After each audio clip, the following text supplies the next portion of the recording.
There are many times where I've wanted to say no, but I didn't feel like I had the rational justification to be able to do so. It used to happen a lot in relationships. I would meet a girl who I thought was attractive or funny. There was always that little voice in the back of my head that told me, you guys aren't gonna work out. There were a lot of social events that I felt like I needed to go to because I knew my friends would be there. Maybe it was a trip that people were taking or a party at someone's house who I didn't really get along with. Even when some part of me didn't want to go, I would find myself agreeing to go anyway, just so I didn't miss the experience. Recently, it's taken the form mostly in financial opportunities. There was someone last year who I was in talks with to create a series of videos for them. They had been rather spotty in communication, already a red flag. And when we finally got on the phone and talked about the budget that they had for this project, it was a lot lower than what I typically charge. Second red flag. They asked me to come out and make a test video for them. Essentially do a project for free to see if they wanted to hire me in the future. And there was a part of me that knew I didn't want to do it, but against my better judgment, I went in and made the video for them anyway. I spent the better part of my afternoon going downtown, paying for parking, lugging my gear into the space to go and shoot the video for them, only afterwards to hear crickets. A couple of weeks later, they posted on social media that they were thrilled to be partnering with another video production company to be creating their video content for the next year. Perhaps I could have done a better job in the test video I made them, maybe, but that's not really the point. I had a gut feeling early on that this wasn't gonna be a good fit, and I went ahead and did it anyway. I did not feel like I had enough justification to say no, so I went for it. Big mistake. All of these examples stem from a disconnection with myself. Each time I felt something internally and was told by an internal voice that that was not the right path to go down.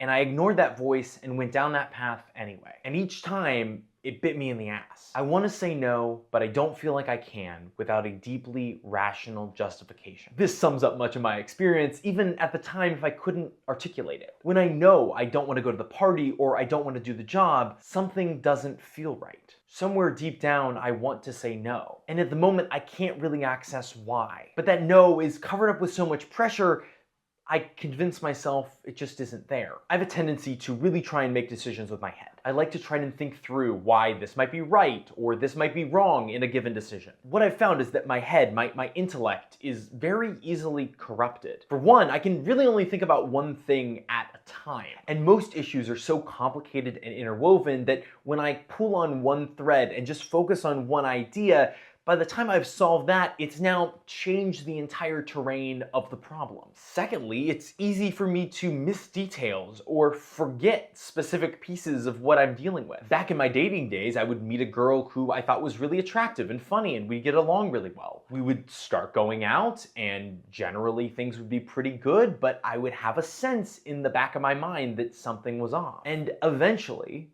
I would come to realize that we just simply wanted different things out of life. It wasn't that we could articulate those differences in a clear, rational fashion. It was simply that we wanted different things. And that's perfectly fine. That's totally okay. I was blinding myself to those differences so that we could have a relationship. I think that it's very similar with financial opportunity. An opportunity might sound really sexy on paper, but I just feel that something is off. When I try to figure out what might be off by logically going through the problem piece by piece and trying to rationally solve it, I might miss it or not even really realize that it's there. And sometimes I'm just actively ignoring an issue so that I can justify a particular situation. The upside here seems too good. Don't ruin it. But that voice, somewhere much deeper, is persistent. Even if I can't tell you what's wrong, if I'm being really honest, I can feel that something is off. Somewhere deep inside of me, the alarm bells are going off, and I'm drowning that noise. The truth is that we know a lot more than we think. And this is like literally true. There is a deep well of knowledge inside of me accumulated from the 25 years I've been alive on this planet. This is the knowledge that I've accumulated through experience. Every experience that I have contributes to this deep well of knowledge. It isn't like I can consciously think about every experience that I've ever had. I often need something to trigger these memories or collections of memories. When I was a kid, once a month, we would drive 3 hours to my dad's childhood home where my grandmother still lived up in Northeast Ohio, and we would spend the weekend there. And we did the math once, and in this little ranch house, over little chunks, I spent about a year of my childhood. My grandma is now 96, she lives with my parents, but we still have that house up in Northeast Ohio. And I got hired on a film gig a couple of years ago up in Northeast Ohio, and so I decided to go stay at the house while I was gonna be working on this project. The moment that I walked through the doors, I was hit by a flood of memories that I couldn't have told you that I had. Sure, like I remember a lot about being in that house as a kid, but actually stepping foot in the place triggered this entire well of experience that I did not know existed. And as I walked from room to room to room, more and more memories just kept flooding back. So when there is that disturbance, that feeling that something's off, that intuition that this isn't the right choice, that I just want to say no, I think it comes from the same place. It is that well of experiences not fully accessible by the intellectual, rational mind. This is what I mean when I say we know more than we think. What I can think about rationally is only a fraction of what I know. There are so many things that I do on a daily basis that I don't actually think about. When I'm like meeting someone for the first time, I'm not thinking about what is the exact posture, the way that I'm gonna stand, so I seem friendly and approachable, and like what are all of the words that I'm gonna say in the correct order and with the right tone, so that people actually like enjoy my presence and they don't find me threatening, but they find me interesting. Like none of that is going through my head. I have a program that I run when I meet someone where I introduce myself. That's not coming from an intellectual place, that's just a thing that I do. Similarly, like when I'm driving a car, I'm not thinking about the exact amount of force that I have to put on the accelerator and then when exactly to place on the brakes so that I can merge into this lane at the right time to like give that person enough space so that I can get over. Like there was a time when I thought about that when I first started driving, that was something I thought about, but over time that's become internalized as a process that I now can trust, that I know how to merge onto the highway. I do these things without hardly thinking at all. If anything, I am feeling them out. The decisions that I'm making are kind of in the same vein. There's a little voice in the back of my head telling me that something isn't right. There's a feeling, a sense, a vibe that something is off.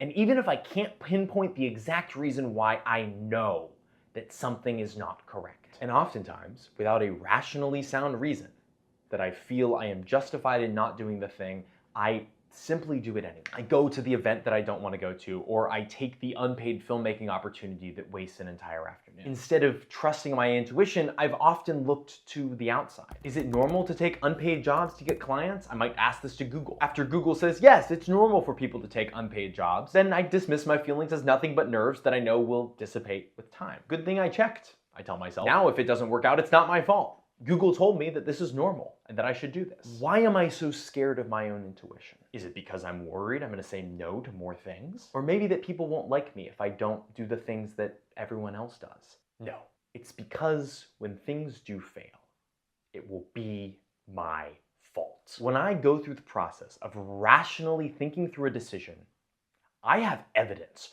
for why I am doing this thing. If something goes wrong, I can point to that logical chain and say, well, I did everything I could do. See, it's not my fault. I can outsource the blame to that logical conclusion. When the outside resource tells me to do the film shoot for free, I can go and blame them. I don't have to blame myself. When I trust my own instincts and follow my own intuition, there is no one else I can blame but myself. I am the one choosing to make this decision or not make it. I was recently offered a freelance job.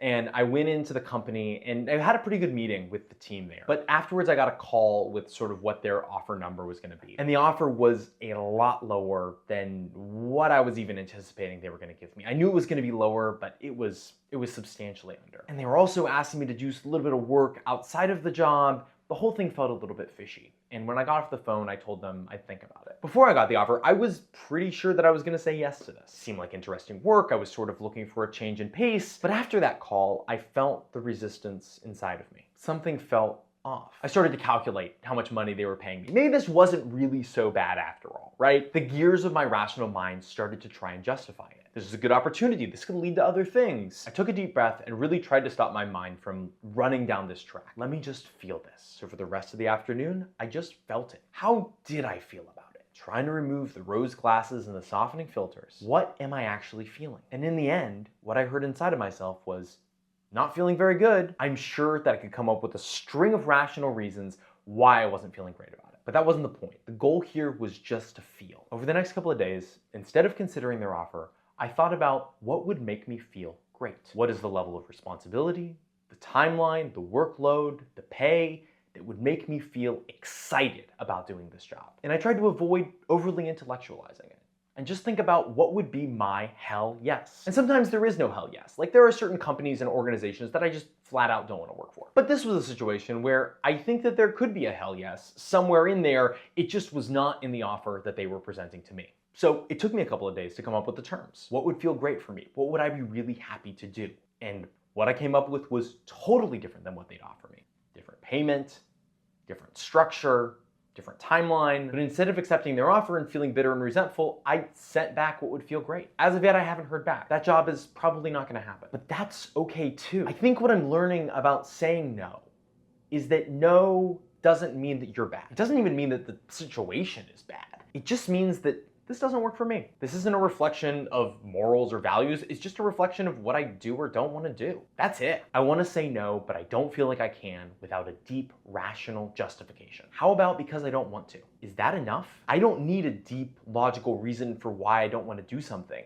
Maybe it just doesn't feel right. I was in a relationship on and off throughout college. We would date for a while, break up, and then eventually kind of get back together. And this happened again and again and again. And looking back years later, I think the reason why it kept happening, at least from my side, was that I didn't trust my intuition. We would end up breaking up, and then after a couple of months, start to ask the question, well, why did we break up? What's the real reason there? Why didn't it work out? And I could never pinpoint a single logical, rational reason why we shouldn't be together. But if I had been able to listen to my gut, it would have told me from the first time, this isn't right. Finding your no is about being honest with yourself on a deep internal level. It's about listening to my gut and what my instinct is telling me. For me, it's about letting go of expectations and presuppositions and feeling what is right in the moment. It's not about leaning on logic or rationality or exporting my decisions to some third-party external factors. It is about learning how to listen to myself. Something I have spent years trying to avoid. And it's really scary to say no. Sometimes it feels like I'm closing out opportunities or missing out on things that I'll regret. I've been worried that people will be upset with me or think that I'm a bad person. But I think the scariest part about saying no isn't saying no. It's listening and trusting that voice deep inside of me that tells me what I really want. It is knowing that if I follow that voice, there is no one I can blame but myself. It is trusting that I can make decisions when logically I cannot articulate why. It is trusting that deep well of knowledge and experience deep inside of me that have influenced me throughout my entire life and will guide me to find the right answer. Thank you so much for watching. I'll see you guys next time. Bye, everybody.